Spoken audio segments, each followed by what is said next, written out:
현대 국제 정세의 중심에서 결코 빼놓을 수 없는 이름, 블라디미르 푸틴. 러시아의 대통령이자 실질적인 차르로 불리는 그는 21세기의 권력 구조를 재편한 대표적인 인물 중 하나입니다. 그가 어떻게 KGB 요원에서 세계 강대국의 실세가 되었는지, 그리고 어떤 방식으로 러시아와 세계를 움직였는지를 살펴봅니다. 챕터 1 가난한 소년 KGB에 입성하다. 푸틴은 1952년 소련 레닌그라드현 상트페테르부르크의 가난한 가정에서 태어났습니다.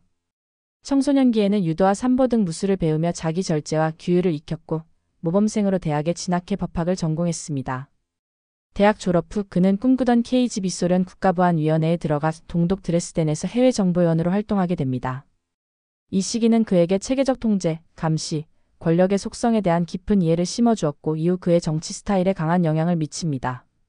챕터 2 붕괴 이후의 질서 속으로. 소련이 붕괴하자 KGB 역시 해체됩니다. 푸틴은 실지 위기를 딛고 고향인 상트페테르부르크로 돌아와 시장의 조력자로 행정 업무를 시작합니다. 그는 놀라운 행정력과 충성심을 바탕으로 정치권에서 급부상했고 1990년대 말에는 옐친 대통령의 눈에 띄게 됩니다. 결국 1999년 그는 FSB 러시아 연방보안국 국장을 거쳐 총리로 임명되고 옐친이 돌연 사임하면서 푸틴은 대통령 권한대행이 됩니다. 이후 2000년 대선에서 승리하며 정식 대통령에 오르죠. 소련 붕괴에 혼란했던 러시아를 재건한다는 명분 아래 그의 권력 기반은 빠르게 다져지기 시작합니다. 챕터 3 강한 러시아의 귀환. 푸틴의 첫 번째 대통령 임기 2000-2008년 경제 안정과 함께 중앙 집권적 통치 구조의 강화를 목표로 했습니다. 그는 재벌들을 길들이고 언론을 통제하며 국가 자원을 장악해 갔습니다. 이 시기 러시아는 국제 원유 가격 상승에 힘입어 경제적으로 도약했고 푸틴은 러시아를 되찾은 지도자라는 이미지로 인기를 끌게 됩니다.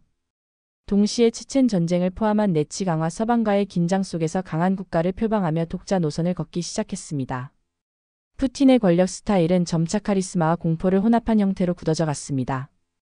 챕터 4 대통령, 총리, 그리고 다시 대통령. 러시아 헌법상 사면임이 불가능했던 푸틴은 2008년 대선에서 총리로 물러나고 그의 측근 드미트리 메드베데프가 대통령직에 오릅니다. 그러나 실제 권력은 여전히 푸틴이 쥐고 있었고 2012년 대선에서 다시 대통령으로 복귀합니다. 그해부터 대통령 임기는 6년으로 연장되었고 푸틴은 장기 집권을 위한 수순을 밟게 됩니다. 푸틴 마이너스 메드베데프 탠덤은 러시아 내 정치 연극처럼 묘사되며 실질적인 1인 통치를 위한 전략으로 작용했습니다. 이 시기부터 푸틴은 내외적으로 독재자로서의 이미지가 더욱 굳어지기 시작합니다. 챕터 5 크림반도 합병과 서방의 분열. 2014년 우크라이나에서 칠러 정권이 무너지자 푸틴은 즉각 크림반도를 병합합니다. 국제사회는 이를 불법 점령으로 규정했지만 러시아 내에서는 역사적 복원이라며 환호했습니다. 이 사건은 푸틴이 국제규범을 무시하고 힘에 기반한 질서를 추구하기 시작했음을 보여주는 결정적인 순간이었습니다.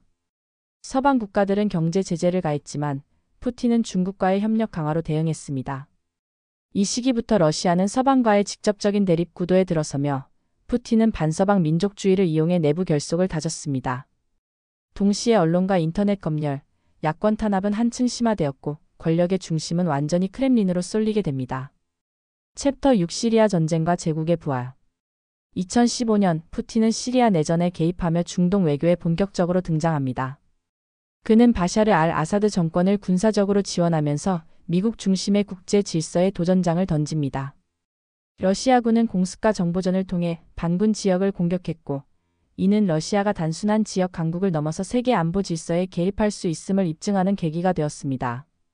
이 전략은 푸틴에게 러시아 제국의 귀환을 상징하는 동시에 서방의 개입에 대한 반격이기도 했습니다. 시리아 개입은 국내 정치적으로도 효과가 있었는데 국민들에게 강력한 리더의 이미지를 각인시키며 푸틴 체제를 정당화하는 수단으로 활용됐습니다. 챕터 7 헌법 개정과 종신 집권의 서막. 2020년 푸틴은 러시아 헌법을 개정하여 사실상 종신 집권이 가능하도록 만들었습니다. 기존 대통령 임기 제한 조항을 리스트하는 방식으로 바꾸며 2024년 이후에도 출마가 가능해졌죠. 이는 명백한 권력 연장의 신호였고 국내외에서 큰 반발을 샀습니다. 하지만 코로나19와 경제 위기 속에서도 푸틴은 안정된 리더십을 강조하며 이를 정당화합니다. 동시에 야권 지도자 알렉세이 나발리에 대한 암살 시도 및 투옥은 푸틴 정권의 반대 세력에 대한 강경한 입장을 여실히 보여줍니다. 이 시점에서 러시아는 사실상 민주적 외형을 갖춘 권위주의 체제로 완전히 굳어졌고 푸틴은 다시금 불가침의 존재가 되어갔습니다.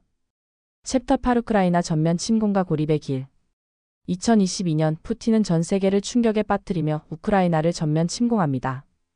이는 단순한 국경 분쟁이 아니라 냉전 이후 형성된 국제 질서에 대한 전면적인 도전이었습니다. 그러나 예상과 달리 우크라이나의 저항은 거셌고 서방은 단결된 모습으로 러시아의 대규모 제재를 가합니다. 푸틴은 여전히 침공을 러시아의 안보를 위한 조치라 주장하지만 전쟁이 장기화되며 경제적, 외교적 고립은 심화되고 있습니다. 이 침공은 푸틴의 리더십에 있어 결정적인 시험대가 되었고 국제사회는 그를 21세기 제국주의자 혹은 국제법 파괴자로 규정하게 됩니다. 러시아 내부에서는 정부 통제와 체제 충성 강요가 더욱 강화되고 있습니다. 푸틴은 단순한 정치인이 아닙니다.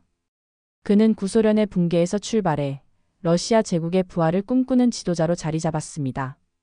그의 권력 행보는 곧 러시아의 정치, 외교, 군사 전략 그 자체이자 21세기 세계 질서에 가장 큰 충격을 안긴 도전이었습니다.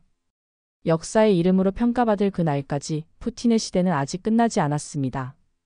또 다른 이야기가 궁금하다면 구독과 좋아요 부탁드립니다.